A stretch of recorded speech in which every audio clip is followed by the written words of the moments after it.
I would say that one of the biggest challenges is for them to actually start thinking and then implementing the exploitation activities. But because we go step by step in all the modules, during all the booster services, then for them this exploitation approach changes a lot. Changes their mindset, changes how they see their research and innovation results on the market. It's about getting organized. So they are the so-called operational aspects that they tend to underestimate by the nature of the fact that they don't have experience in such activities. So then they realize that there is a lot of change they have to do in the team, maybe acquire new roles, get some internal restructuring.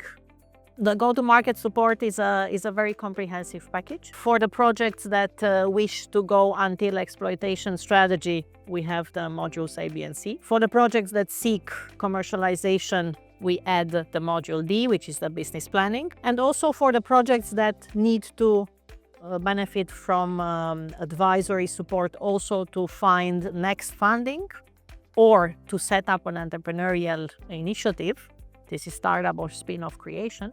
We have the module E. What I would like to highlight in the context of this service is the particular role of the second step, the so-called unique value proposition. That I would say is the foundation for everything that we build with the researchers and innovators in the next modules.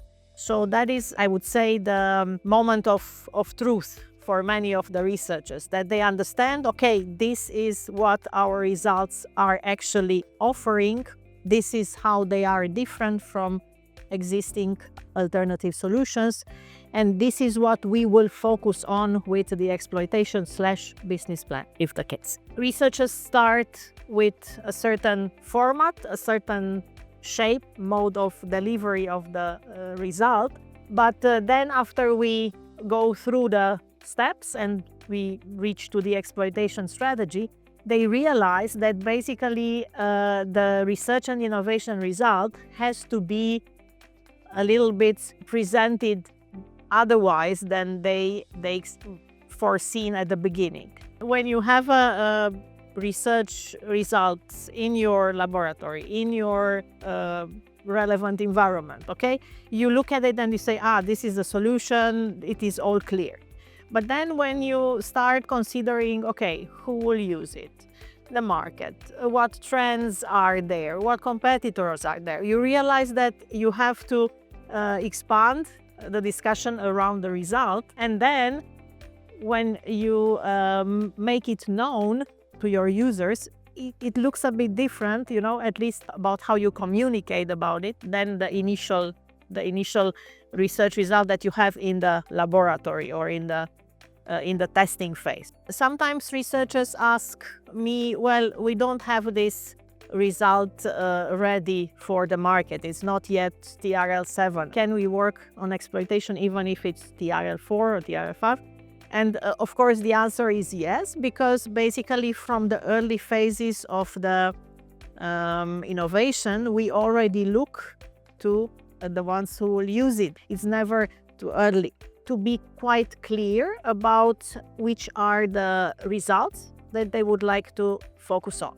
This prioritization, this channeling of efforts, resources is very important. But from the early phases to think about a key number of results that are the ones that definitely solve the problems that they identified for the adopters, users in the best way. In many cases, I see researchers that really go through this booster process by allowing themselves to go through a transformation.